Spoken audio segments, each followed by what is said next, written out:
Hello friends, नमस्कार। आज हम लोग डिस्कस करने वाले हैं बकरियों में होने वाली एक समस्या जिसमें जबड़ा जो है वो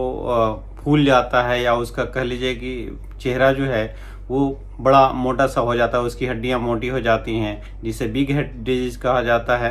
या जो गाभन बकरियां हैं या दूध देने वाली बकरियां हैं, उनके आगे के पैरों में ज़्यादातर लेमनेस आता है, या वो चलने में सक्षम नहीं होती हैं। उनके आगे के पैरों का जो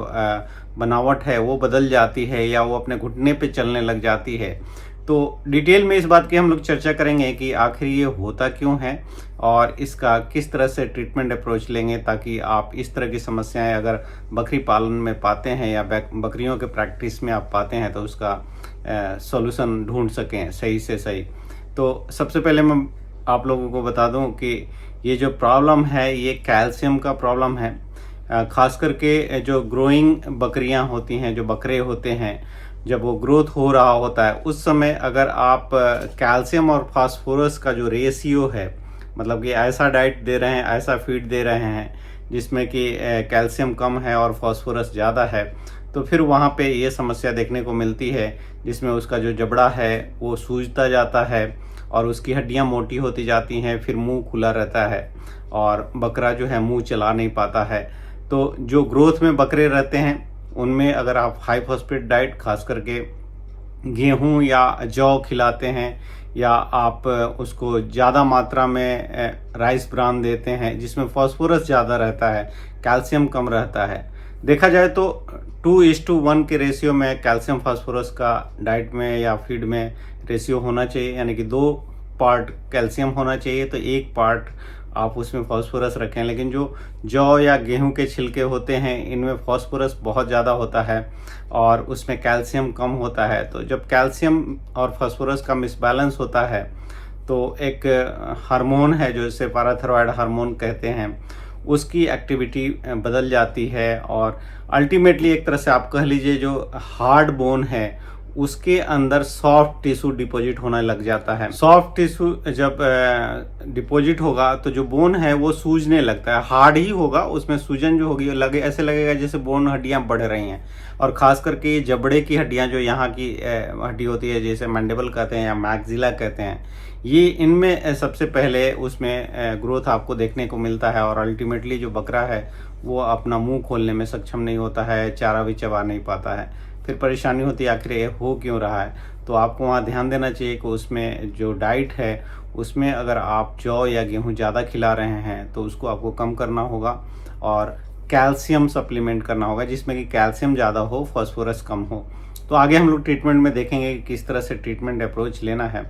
होता ये है कि जब फास्फोरस आप ज़्यादा देते हैं तो फास्फोरस अपने एब्जॉर्प्शन को रोकने के लिए एक एंजाइम होता है जो किडनी में विटामिन D3 बनाने के लिए रिस्पॉन्सिबल होता है। विटामिन D2 से विटामिन D3 कन्वर्ट होने के लिए 1 अल्फा हाइड्रोक्सिलेज एंजाइम रहता है,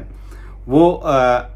विटामिन D3 बनाता है। लेकिन फास्फोरस जब ज़्यादा हो जाता है तो फास्फोरस के एब्जॉर्प्शन के लिए विटामिन D3 रिसेप्टर होते हैं, तो अपना एब्जॉर्प्शन इंटेस्टाइन से ना हो इसके लिए वो 1 अल्फा हाइड्रोक्सिलेज एंजाइम को ब्लॉक करता है,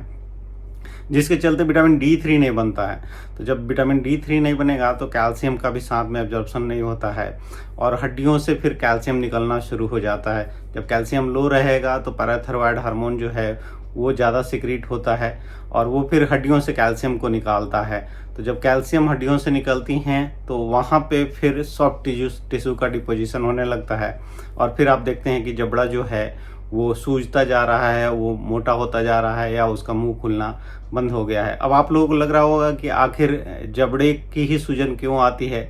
बाकी की दूसरी हड्डियों से कैल्शियम क्यों नहीं निकलता है। तो मैं आपको बता दूं कि जो जबड़े की हड्डियां होती हैं वो फ्लैट बोन होती हैं, चपटी हड्डियां होती हैं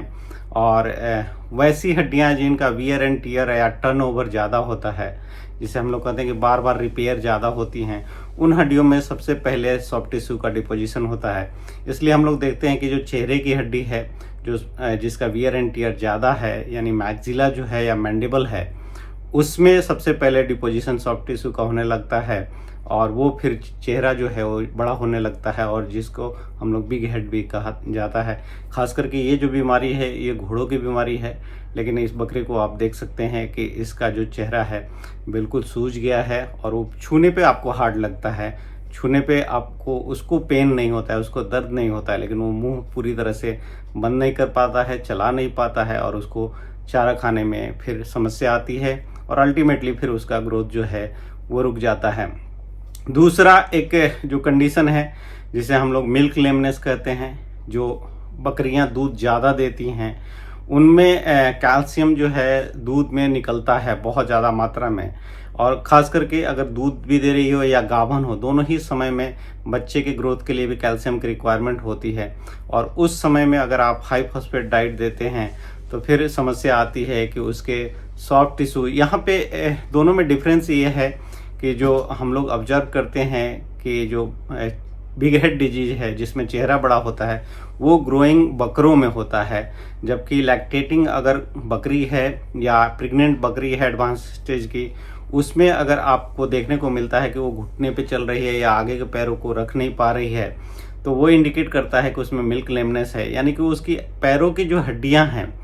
वो खोखली हो गई हैं। इस तरह से कह सकते हैं कि उसका डिमिनरलाइजेशन हो जाता है, ऑस्टियोपोरोसिस उसे हम लोग कहते हैं, या आप ऑस्टियोमलेशिया इसे कह सकते हैं। जो हड्डियों से कैल्शियम है वो निकल के दूध में चला जाता है, बच्चे बनाने के लिए, बच्चे के ग्रोथ के लिए चला जाता है, तो वहाँ उसके पैर की हड्डियों में सबसे पहले समस्या आती है और आगे वाले पैरों में सबसे ज़्यादा समस्या होती है और उसमें दर्द रहता है।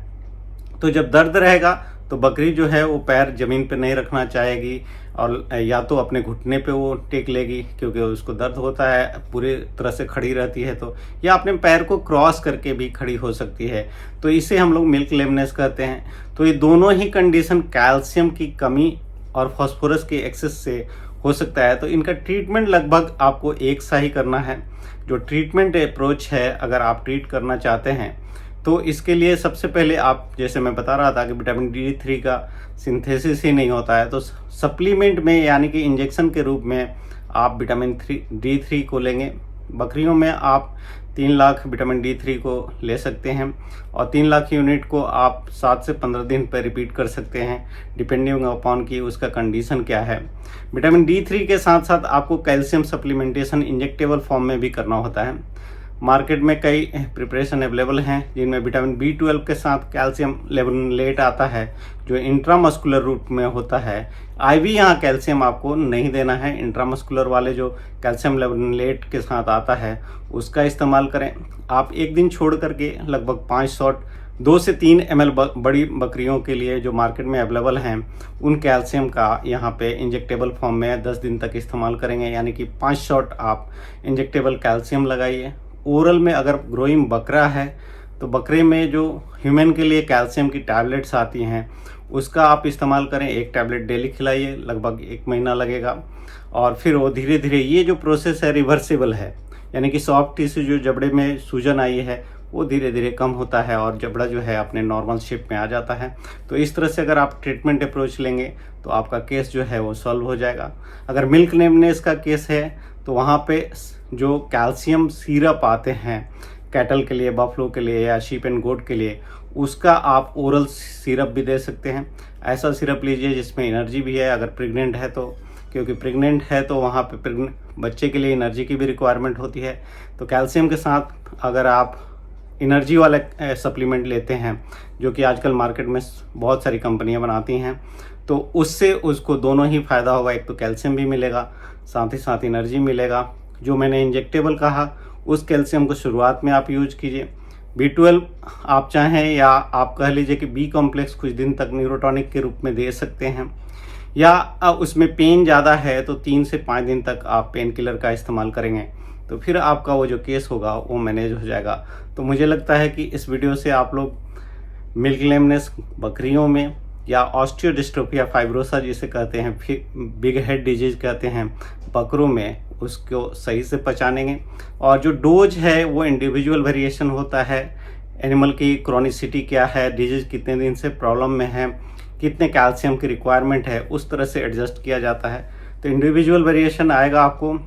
आपको जज करना है, आप प्रैक्टिशनर हैं, तो आप जज करेंगे कि कौन सा डोज जो है वो बेहतर है। तो मुझे लगता है कि आपकी बकरा या बकरी जो है अगर इस तरह की समस्या से ग्रसित होगी, तो इस तरह से ट्रीटमेंट अप्रोच लेंगे तो उसको ज़रूर जल्द से जल्द लाभ मिल सकता है। तो मेरे साथ बने रहने के लिए बहुत बहुत धन्यवाद। इसी तरह से आप लोग मेरे साथ जुड़े रहें। अगर अभी तक आपने मेरे चैनल को सब्सक्राइब नहीं किया है तो प्लीज़ सब्सक्राइब करें, दोस्तों के साथ शेयर करें। बहुत बहुत धन्यवाद। नमस्कार।